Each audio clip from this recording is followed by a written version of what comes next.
Hi, this is Jonathan Rosenhead, Jerusalem psychotherapist. This week's Torah and Psychology post for Shabbos Chanuka is going to discuss what is normal. Because the Beis Yosef, Rav Yosef Cairo, has a famous question on Chanuka in which he asks, why do we celebrate Chanuka for 8 days rather than 7 days?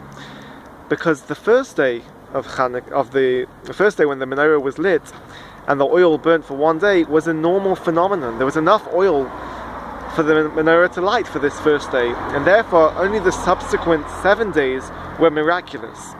So we ask, why do we still indeed celebrate Chanuka for the entire 8 days?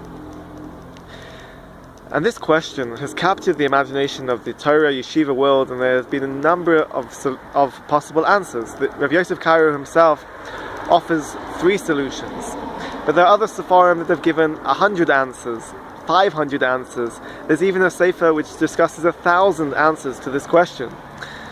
And what it suggests with all these possible solutions is that there's a desire to try to explain how the normal was actually abnormal.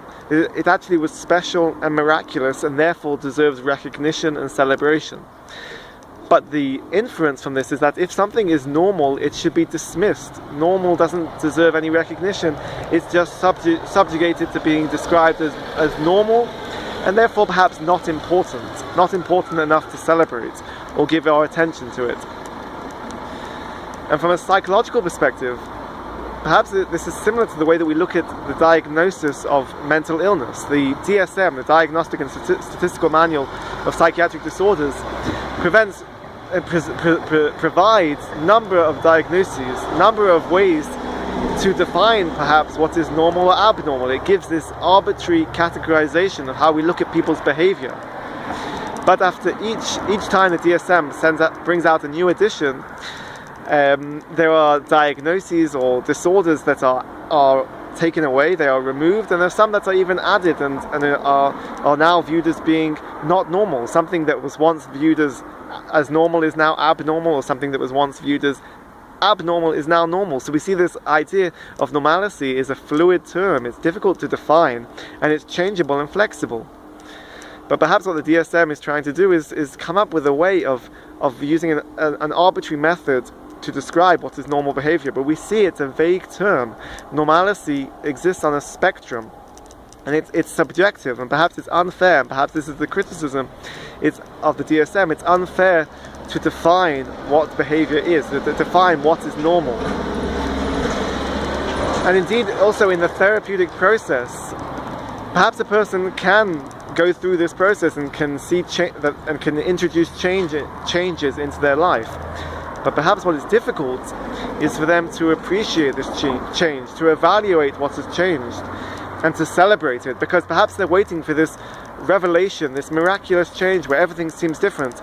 But rather, the therapeutic process starts at day one. It starts with appreciating normal functioning, to appreciate the regular day-to-day life of how to function, how to go out, to work, to interact with people, which for anybody else perhaps is viewed as normal, and perhaps the client will just dismiss it and saying, well, that's normal, there's nothing special about it, I'm waiting for something to change. But really the change is there. The change is appreciating and celebrating even what is normal.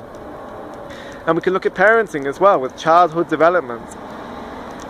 When a young child takes those first few steps, do we just say, okay, it's normal, good, they're developing as they should? Or do we celebrate it? Do we give value and recognition and encourage the child more and more to continue to take more steps so they can continue to develop in their life? We see from childhood development that we want to give recognition and appreciation even for what is normal, and to not just dismiss it.